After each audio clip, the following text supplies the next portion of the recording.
Hi, this is Richard here. So I'm back with another IELTS focus lesson where we're going to focus on one subject, hopefully to give you some vocabulary, phrases, and really just some structures that work for the IELTS speaking, especially parts 2 and 3. Now, this video, it's not just for people who are doing the IELTS. If you want to raise your English up to an advanced level, you should be watching things like this because it's going to really help you be a bit more complex in how you understand things and how you explain things. So without further ado, today we're going to focus on decisions. If you've not already seen the video we did about transport, go and check that one out if you have time later. But definitely for this one, we're talking about decisions today because this comes up quite a lot in the IELTS. Now, if you've not already clicked subscribe, if you look in the bottom right corner here, you should have the little red icon. Click that, you can subscribe to this channel. That means you're going to get notified whenever there's a new video. There's 2 or 3 videos a week dropping at the moment, and you're going to be one of the first. And also, you could really help me out by clicking the like button as well, just so more students get access to this great content. So without further ado, let's go to the share screen. Okay. So first, I wanted to look at some adjectives we can use when we're talking about decisions. So we got this first one, a no-brainer. What does this mean? Well, a no-brainer just means a decision that is so easy, so simple, you don't even need a brain. So just a really simple decision to make, a simple choice. Grave. A grave decision means a serious decision with big consequences. You know, imagine if you're the CEO of a company, you have to make grave decisions sometimes. Sometimes you have to let go 1,000 employees if you've got economic problems, or you have to do some really big, serious with big consequence decisions. You might have a painful decision in your life. Also, we could describe a decision as being vitally important or extraordinarily difficult. I really like here how we're using this adverb adjective, vitally important, extraordinarily difficult. There's actually a lesson we've done about this. Go and check my Stop Saying Very series. You can find a lesson about some of these famous adverb adjectives, which sound great, perfect type of language for an IELTS exam. We could also talk about a snap decision. Now, a snap decision is just something you make very quickly. So a snap decision could be if you're not happy with your life and you go, okay, I'm going to quit my job, find a new job, move countries, just without even really thinking about it, just a snap decision. Quite the opposite to a carefully considered decision where you think about the consequences, you think about who it will affect and how it will affect you. Key, we can talk about a decision being a key decision. Key just means important. So a key decision, an important decision. A straightforward decision, almost like a no-brainer. A straightforward decision, just something quite easy, quite simple. Life-changing decision. Maybe you decide who you're going to marry, if you're going to have children. That's a life-changing decision. Maybe sometimes a choice or a decision you need to make, the choice is overwhelming. Sometimes people complain about things like Netflix and Spotify. There's too much choice on these platforms. It can be a little bit overwhelming sometimes. I remember reading once the most popular show on Netflix is Friends, and not because it's the best show ever, but because everybody knows it and they spend 20 minutes searching through Netflix, having a look at all these different options. It's just overwhelming because there's too much choice. So in the end, people say, oh, I'll just watch Friends because I know it and I've seen every episode before. High stakes. High stakes means decisions or choices with big consequences. We talk about high stakes gambling in Las Vegas, like not the small tables where you gamble for $10 or $20. We're talking thousands of dollars, tens of thousands, high stakes. Tough. Tough is a great adjective that means difficult. So try and use that next time you want to say difficult, say tough instead. Or a make or break decision, a decision that can make you be very successful or break you, be very unsuccessful. So make or break decision. We also have some other useful vocabulary here. To take all factors into account, like I was saying, if you think of leaving your job and retraining and starting another career, well, you might not only need to think about yourself, you might need to think about, do you have a family? Do you have children? Do you need financial security? Is this new job a new training goal? Is that going to give you that financial security? Will you have to move house and relocate and move to a different part of the country or another country? You need to think about all these things.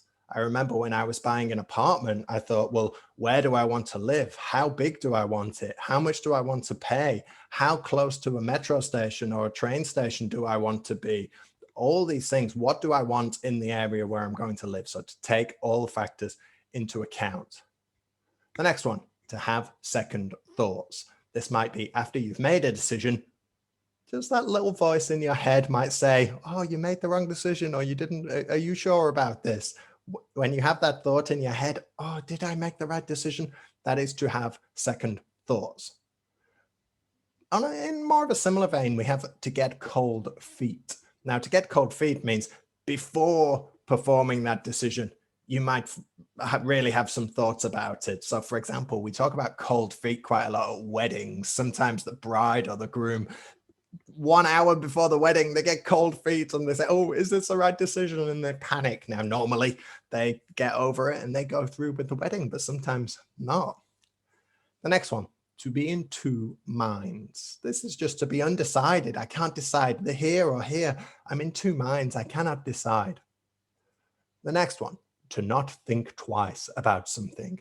Almost like a no-brainer. I didn't think twice. I immediately made that decision. It wasn't a difficult decision to make at all. To narrow down the options. So for example, if you're buying an apartment, you might say, well, where do I want to live? What price do I have? What size place do I want to live in? Do I want to live near a train station? Do I want to live in the middle of the city or the countryside? So you kind of narrow down your options to make it easier for you to make a decision. The next one, to trust your gut. Sometimes we talk about our gut. We have a feeling here, and it might not make any sense. It's what feels natural to you. So you trust your gut. To make a list of pros and cons. I think we've all done this sometimes when we're making decisions. What are the pros, the advantages? What are the cons, the disadvantages? And then you try that. Hopefully will help you make a decision. The next one, to dig your heels in. This means to stay firm and to, even after you've made that decision, to stay there and be strong once you've made it and to not change your mind afterwards. To sit on the fence means to not make a decision, to stay in the middle. We talk about this with opinions sometimes. Do you agree with this or do you agree with this? Oh, I'm going to sit on the fence. I'm going to stay in the middle. Not for that camp, not for that camp. And the last one, to stick to your guns. It's the same as to dig your heels in. So once you've made a decision, to stay with that decision and to not change it. Now, quite a lot, and especially in the IELTS, we get asked questions about decisions we've made in the past. So let's have a look at some of these. So firstly, we have looking back at a decision. It turned out to be the right decision. So after a while, now I've had some time to look at it and reflect on it. It turned out to be the right decision. It was a good decision. Next one, with hindsight. Again, this is like looking back with hindsight. I made the wrong decision. Maybe at the time I thought it was the right decision, but now a couple of years later, it was the wrong decision. Number 3, I should have made a different choice. Yep. Number 4, it was the best decision I've ever made. And number 5, it was the only decision I could have made. So just some nice phrases there. And this document will be available to you. It's in the link in the description of this video. So come back and check out this link. Let's go to a part 2 question now. So we have an interesting one here. Describe an important decision that you made. You should say what the decision was, how you made your decision, what the results of the decision were, and why it was important to you. So let's have a look at what I wrote. I'd like to tell you about a life-changing decision I made about 10 years ago. After much soul searching, I realized I wasn't happy with my life. and hadn't been for some time. I decided to change careers, train to be a teacher, and take a job teaching English abroad. After much careful consideration, I narrowed down my options to one, South Korea. It wasn't a straightforward decision though. I had a good job and friends in London. I did at times have second thoughts, even when I was stepping onto the plane at Heathrow. However, I needn't have worried. I really enjoyed my first teaching job and I've never looked back. I've been a teacher for the last 10 years and hope to be for many more. With hindsight, it was the best decision I ever made. Okay, so let's have a look at the vocabulary here. Soul searching. Soul searching is when you look inside you and you really reflect on what do you want? What are you doing in life? Where are you going? And that's what happened to me about 10 years ago. So after much soul searching, I realized I wasn't happy with my life and hadn't been for some time. Just a great way of using the past perfect. If you can use the past perfect in the IELTS exam, try and slip it in. It's going to make the examiner really impressed. And it's really important to get up to that 7.5, 8 and beyond. Careful consideration. So we can carefully consider something, the verb, but we can talk about the noun as well, or adjective noun, careful consideration. I narrowed down my options like we talked about. A straightforward decision, to have second thoughts. So you see some of these phrases we went through earlier on, we're putting them into this and it's sounding really great. It's really impressing the examiner. However, I needn't have worried. This is a great phrase or a great structure that you might not be familiar with. I needn't have worried. I didn't need to have worried, so I needn't have worried. I really enjoyed my first teaching job and I've never looked back. I've never regretted this decision. I've kept going on this path of being a teacher and it's gone really well. With hindsight, it was the best decision I ever made. Great. And I also want to have a look at a couple of part 3 questions, just to put a bit more vocabulary and show you how we answer some of these questions well. So let's look at question 1, just a short answer, but it does give you a good example. What do you think are the most important decisions that people make in their lives? If you believe in the butterfly effect, every decision we make in our lives is important. However, I think most people will agree that some of the most crucial decisions concern our choice of career, university, whether to have kids or who to marry. These are decisions which deserve much thought and consideration as they are so life-changing. So sometimes we talk about the butterfly effect, how one action can have a consequence, and so one decision and one action can have a consequence that you cannot predict at the beginning. So try and use that if we're talking about decisions. And we've got life-changing as well, which is a nice adjective. But I really like this second question. Do you think that parents should make important decisions for their children? Certainly for younger children, but as those children get older, parents could be doing them a disservice by making important decisions for their teenagers.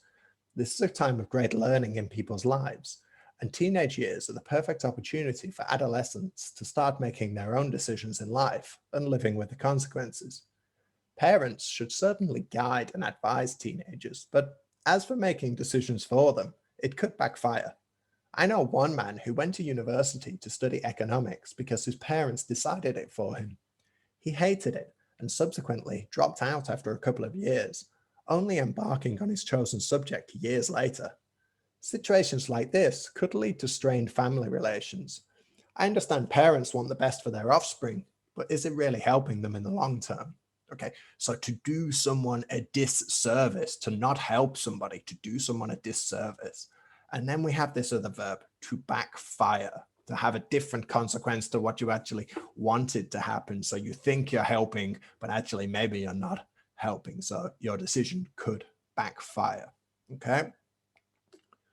So just a fairly quick lesson today, going through a couple of parts 2 and 3, looking at some adjectives, vocabulary, phrases, structures, talking about decisions. So this document is accessible online. Just look in the description of this video and you can find the link for it. Also, try and make some sentences, put them down in the comments. I'll take a look at them. I will check them for you. And of course, if you have any questions, put those down in the comments as well. Like the video. Don't forget to subscribe. Don't forget to watch the Transport IELTS Focus video if you've not already watched that. I hope that helps. Have a good day and good luck with your learning. Thanks.